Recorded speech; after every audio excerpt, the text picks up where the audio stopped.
Usability testing, user testing, conduct remote usability tests and gather feedback from real users to identify usability issues and gather insights. Maze, create and run usability tests on prototypes, websites, and apps with automated reporting and metrics. Lookback, conduct remote and in-person user interviews and usability tests with options for recording and analysis. Optimal workshop, use tools like TreeJack for information architecture testing and Chalkmark for first-click testing.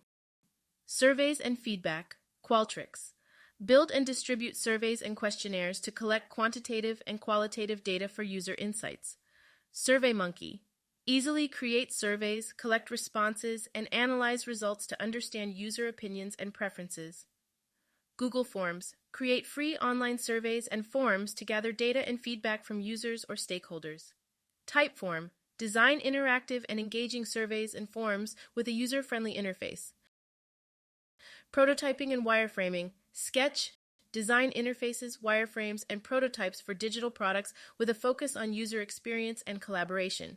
Figma, collaborative design tool for creating interactive prototypes, wireframes, and user interfaces in real time. Adobe XD, design and prototype user experiences for websites and apps with features for interactive animations and sharing.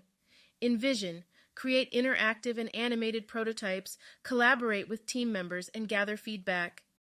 Analytics and data analysis, Google Analytics, track website and app user behavior, generate reports, and gain insights to optimize user experiences. Hotjar, utilize heat maps, session recordings, and surveys to visualize user behavior and understand their interactions. Crazy Egg, analyze user behavior through heat maps and scroll maps, helping to improve website usability and design.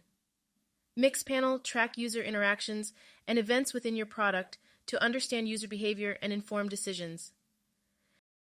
User journey mapping, Smaply, create visual user journey maps to understand and communicate the end-to-end user experience. UXPressia, develop customer journey maps, personas, and impact maps to visualize and analyze user interactions. Canvanizer, design user personas, empathy maps, and other visualization tools for better understanding user needs. Of course, there are more tools. Remember that the choice of tools should be based on your specific research goals, budget, team collaboration preferences, and the nature of your project. It's a good practice to explore these tools, understand their features, and select the ones that best align with your research needs. Each tool has its strengths, so feel free to mix and match to create a comprehensive UX research toolkit. Before you wrap up, I'd really like to know from you, which UX research tools do you really like using and why? Your thoughts could help others too, so don't hesitate. Share your experiences in the comments. Looking forward to hearing from you.